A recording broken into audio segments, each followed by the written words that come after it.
ونصلي ونسلم على رسوله الكريم أما بعد فأعوذ بالله من الشيطان الرجيم بسم الله الرحمن الرحيم يا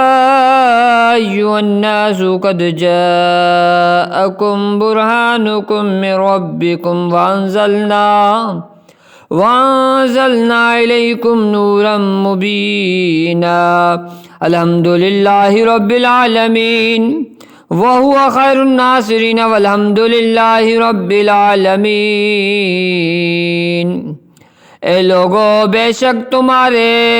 پاس اللہ کی طرف سے واضح دلیل آئی اور ہم نے تمہاری طرف روشن نور اتارا۔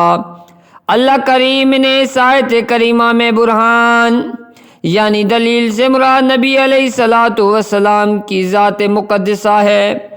آپ جانتے ہیں کہ دلیل ہوتی ہے دعوے پر، پہلے دعویٰ پھر اس کی دلیل۔ مثلاً ایک شخص دعویٰ کرتا ہے کہ میں عالم ہوں، تو اس سے کہا جائے گا تیرے عالم ہونے کی کیا دلیل ہے؟ کاریگر دعویٰ کرے گا کہ میں کاریگر ہوں، تو اس سے کہا جائے گا تیرے کاریگر ہونے کی کیا دلیل ہے؟ یوں ہی جو دعویٰ پہلے ہوگا دلیل اس کے بعد ہوگی۔ اللہ تعالیٰ نے فرمایا لوگو، تحقیق تمہارے پاس اللہ کی طرف سے دلیل آ گئی۔ اب سوال یہ ہے کہ اس دلیل پر دعویٰ کیا ہے؟ تو سنیے، دل کی کانوں سے سماعت کیجئے کہ دعویٰ ہے لا الہ الا اللہ اور دلیل ہے محمد رسول اللہ۔ یوں سمجھیے کہ لا الہ الا اللہ دعویٰ ہے اور محمد رسول اللہ صلی اللہ علیہ وسلم اس کی دلیل ہے۔ لا الہ الا اللہ حق ہے اور محمد رسول اللہ صلی اللہ علیہ وسلم حقانیت ہے۔ لا الہ الا اللہ نور ہے، محمد رسول اللہ صلی اللہ علیہ وسلم نورانیت ہے۔ لا الہ الا اللہ کلام ہے، محمد رسول اللہ صلی اللہ علیہ وسلم متکلم ہے۔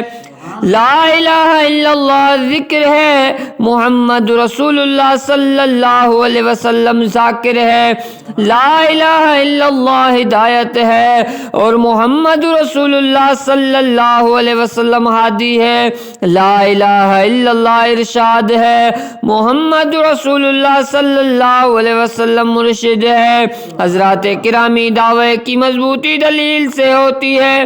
دلیل مضبوط ہے تو دعویٰ بھی مضبوط ہے، اگر دلیل ناقص ہے تو دعویٰ بھی ناقص ہوتا ہے۔ آئیے میں آپ کو مثال دے کر سمجھاتا ہوں، دیکھیں کہ دلیل میں نقص کیسے پیدا ہوتا ہے۔ وہ اس طرح کے مصور کی تعریف تصویر سے ہوگی، معمار کی تعریف تعمیر سے ہوگی۔ جب بھی کوئی کسی مصنوعی تصویر کی تعریف کرے گا تو وہ اصل جو تعریف ہے وہ مصور کی ہی ہوگی، یعنی ناظر جب تصویر کو دیکھے گا تو کہے گا کمال کی تصویر ہے، مصور نے کمال کر دیا، کیسی اعلیٰ تصویر بنائی ہے، کیسی شان والی تصویر بنائی ہے۔ تو ظاہر ہے اس تصویر کے بنانے والا خوش ہو جائے گا اور یہ تصویر اس مصور کے دعویٰ کی دلیل بن جائے گی، جس سے اس کا دعویٰ مضبوط ہو جائے گا۔ لیکن اگر تعریف کرنے کے بعد آخر میں یوں کہا جائے کہ تصویر تو بہت اچھی ہے مگر اس کا ناک ٹیڑھا ہے، تو سمجھ لیں کہ اس کے تمام تعریفیں ختم ہو جائے گی، جس سے دعویٰ جو مصور کمزور اور ناقص ہو جائے گا، مصور ناراض ہو جائے گا کیونکہ اس نے صنعت میں نقص نکال دیا گیا۔ حضرات گرامی، اسی طرح حضور کائنات صلی اللہ علیہ وسلم اس خالق حقیقی خدا عز و جل کی تصویر سے مثل و بے مثال ہے۔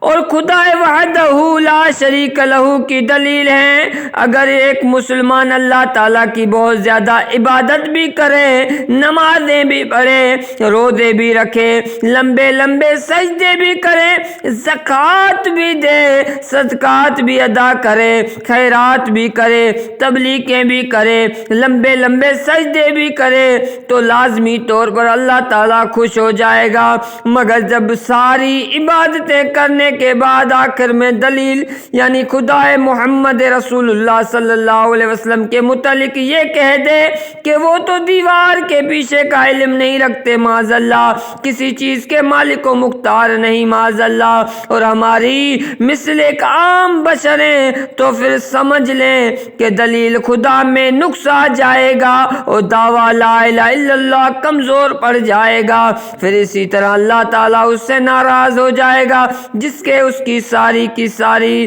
کی گئی باتیں رہ جائیں گی۔ تو نتیجہ یہ نکلا اللہ تعالیٰ کی شان بھی اس وقت بلند ہوگی جب ہم حضور رحمت للعالمین کی شان بیان کریں گے، اس لیے کہ حضور علیہ الصلوۃ والسلام وہ ہیں جنہوں نے ہمیں بتایا کہ خدا ایک ہے۔ یوں سمجھے کہ شان میں خدا پہلے ہیں، پہچان میں مصطفیٰ صلی اللہ علیہ وسلم۔ جن لوگوں نے حضور علیہ الصلوۃ والسلام کو دیکھا تو وہ پکار اٹھے کہ جس کا مطلوب ایسا ہے وہ محب کیسا ہوگا، جس کا محبوب ایسا ہے وہ محب کیسا ہوگا، جس کا مطلوب ایسا ہے وہ طالب کیسا ہوگا، جس کا بندہ ایسا ہے اس کا مولا کیسا ہوگا، جس کا فرش ایسا ہے وہ عرش والا کیسا ہوگا، جس کا با مکان والا ایسا ہے وہ بے مکان والا کیسا ہوگا،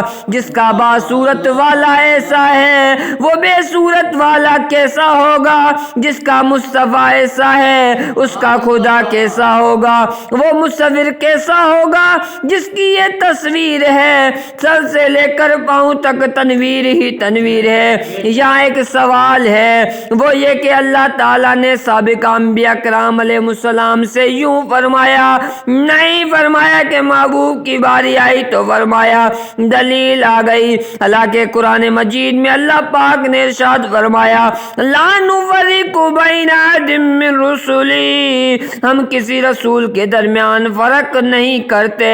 مگر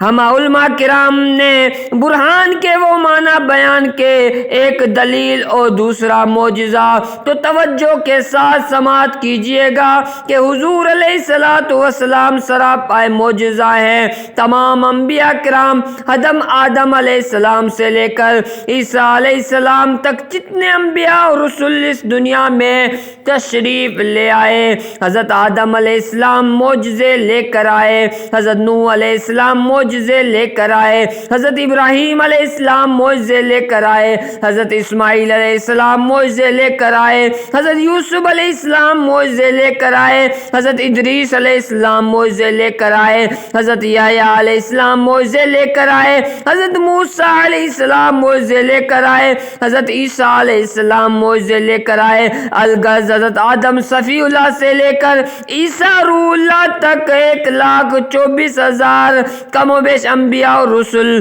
معجزے لے کر آئے، مگر ہمارے نبی حضور رحمت للعالمین سید المرسلین انیس الغربیین احمد مجتبی حضرت محمد مصطفیٰ صلی اللہ علیہ وآلہ وسلم اس زمین دھرتی پر معجزہ بن کر تشریف فرما ہوئے۔ تو سنیے، آقا علیہ الصلوۃ والسلام کا پیدا ہونا معجزہ، حضور علیہ الصلوۃ والسلام کا بچپن مبارک معجزہ، حضور علیہ الصلوۃ والسلام کی جوانی معجزہ، حضور علیہ الصلوۃ والسلام کا عرش پہ جانا معجزہ، حضور علیہ الصلوۃ والسلام کا فرش پہ آنا معجزہ، حضور علیہ الصلوۃ والسلام کا مکے میں رہنا معجزہ، حضور علیہ الصلوۃ والسلام کا مدینے میں تشریف لے جانا معجزہ، حضور علیہ الصلوۃ والسلام کے بال مبارک معجزہ، حضور علیہ الصلوۃ والسلام کی زبان مبارک معجزہ، حضور علیہ الصلوۃ والسلام کے کان مبارک معجزہ،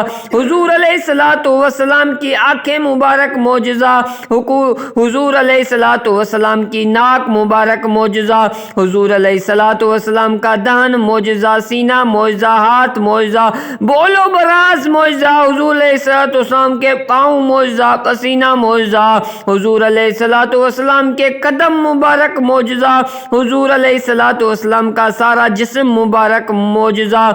حضور علیہ الصلوۃ والسلام کو چاند کو قدموں میں لانا معجزہ، حضور علیہ الصلوۃ والسلام کا سورج کو واپس پلٹانا معجزہ، حضور علیہ الصلوۃ والسلام کا لعاب دہن مبارک معجزہ، حضور علیہ الصلوۃ والسلام کی آواز معجزہ، حضور علیہ الصلوۃ والسلام کو پتھروں کا سلام کرنا معجزہ، حضور علیہ الصلوۃ والسلام کے پاس درخت کا چل کر آنا معجزہ، حضور علیہ الصلوۃ والسلام کا جانوروں سے کلام کرنا معجزہ، حضور علیہ الصلوۃ والسلام کا چرندوں پرندوں کی فریادیں سننا معجزہ، حضور علیہ الصلوۃ والسلام کا سوکھے درختوں کو